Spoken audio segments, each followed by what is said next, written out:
Chapter 1. Dungeon Champion. You are listening at famvetv.info. Dark. That was the first thought that entered Ed's mind. His fleeting consciousness could barely formulate any other thoughts. He couldn't even see his hands. No, wait a minute. I can't feel my hands. The incorporeal feeling sent him into an immediate panic. The panic helped him regain his sense of self. However, where the hell am I? He asked himself as he looked around the endless black void. That he wanted to scream, he wanted to run, but he couldn't feel anything. It felt like he was just a thought. He didn't have a body. Alright, I need to calm down. He felt his panic slowly dissipate as his thoughts stabilized. He wanted to breathe out in relief, but he had no lungs. I need to analyze the situation. Following that train of thought, he tried to recall as much information as possible. My name is Ed, he continued to think, but that was it. That was all he could remember. Even his name seemed to be incomplete. No. Wait. He started to remember small insignificant details. Ed was an 18-year-old college student. He loved to play games and didn't have many friends. His appearance was above average. At least that's how he remembered it. His appearance was only a blurry image in his mind after all. Where am I? That was the next question he hoped to answer after settling the issue of identity. A glowing message appeared in his field of vision, summoning Dungeon Champion. As if the glowing message wasn't shocking enough, its words only deepened the confusion. He felt his consciousness waver at this moment. It felt like he was getting sucked up by a vacuum. No. He was getting sucked up by some sort of vacuum. The endless darkness didn't let him see anything though. The only thing he could see was the glowing message disappearing rapidly into the distance. He suddenly hit something. Some sort of splitting pain could be felt throughout his body. Ignoring the pain, Ed quickly came to be.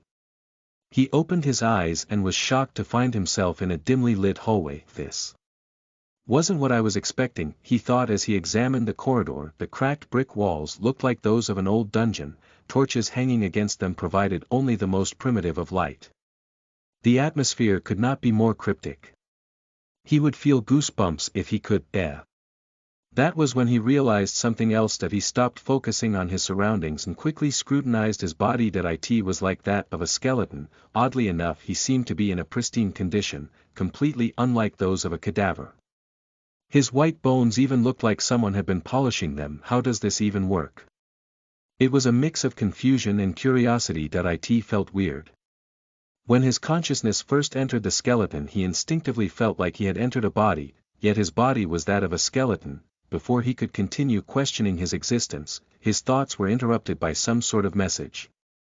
Its words leaving no room for argument, it felt more like a command: kill trespassers.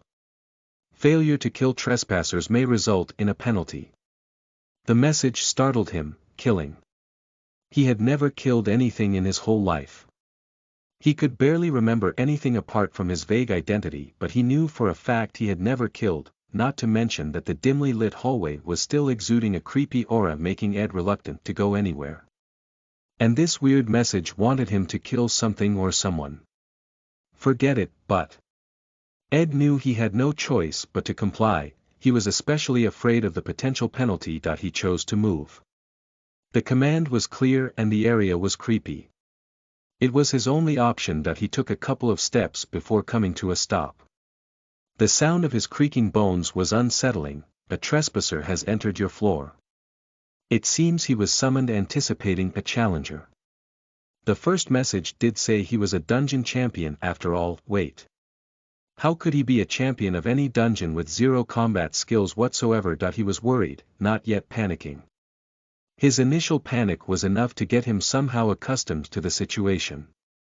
A gamer must have a stable mind to face their adversaries.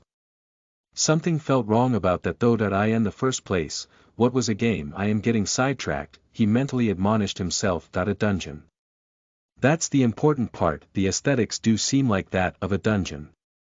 He thought while taking a second glance at his surroundings. The fact that he knows what a dungeon is like suggests that whatever brought him here selected what memories he could keep. Dungeons are riddled with monsters and traps, the ultimate adventure.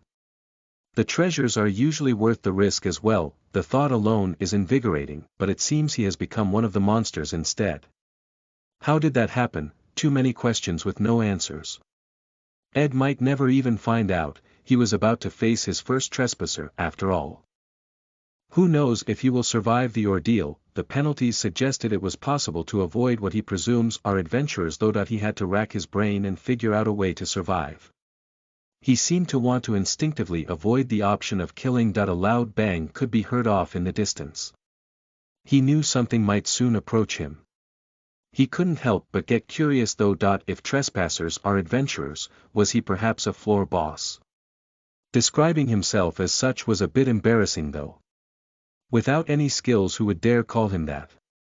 It was an insult to real floor bosses that he could hear another loud noise off in the distance. This one seemed more indistinguishable.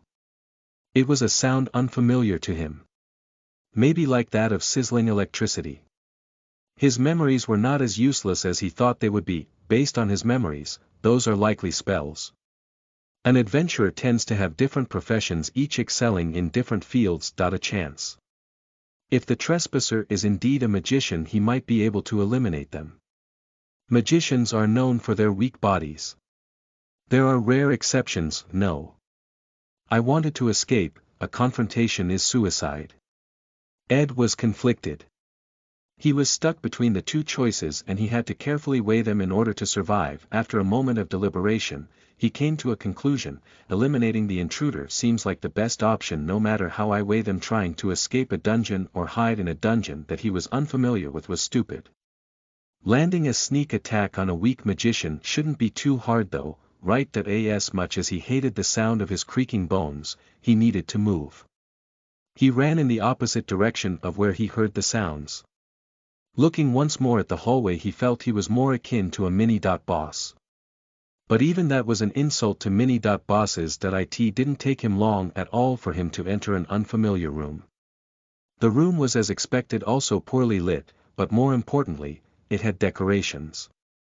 There were broken crates and rusty tools randomly arranged around the room. What caught him by surprise, however, was the mobs. There were other skeletons littered around the area as well. They each held a rusty weapon. He blanked momentarily. Would they attack him? He hoped not. But they were fellow dungeon mobs, so there shouldn't be a problem, right? He carefully walked towards one of the skeletons. His creaking bones instantly alerting them. The skeleton he approached dropped his jaw, quite literally. Its jaw fell to the floor, which it proceeded to hastily pick up. It soon after stood at attention, making clear its respect towards him. This made Ed a bit dumbfounded, but he didn't lose track of his original goal, a weapon. He retreated because he needed a weapon. No matter how weak a magician was, there was no way he could kill it in one shot with a sneak attack. He planned to find a room with something to use as a weapon. The decoration around the dungeon room was unfortunately just that. If he hadn't found a better alternative, however, he would have no choice but to use one. The rusty sword the skeleton that dropped its jaw held was suitable for him. Rusty or not, it should get the job done. Now in front of the seemingly excited skeleton, Ed made a gesture of wanting. He wanted its sword, but it just looked at Ed blankly. Do they not have intelligence? It was pretty smart of this brainless skeleton to show respect towards me, so I thought it would understand. Nothing to it. He had to change his plans. The sounds were drawing closer with the passing of time. He couldn't afford to dawdle. Ed grabbed the skeleton's sword while looking at the other skeleton straight in the eye sockets. F***ck, that thing's creepy, before cursing inwardly and averting his eyes. He probably looked exactly like that though. The other skeleton didn't respond positively though. It held on to it tighter instead.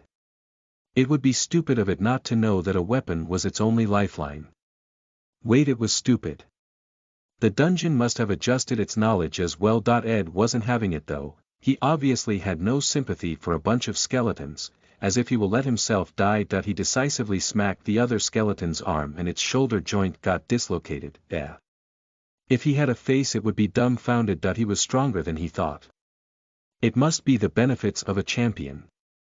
It wouldn't make sense for him to be like any other skeleton. This new discovery put his mind at ease.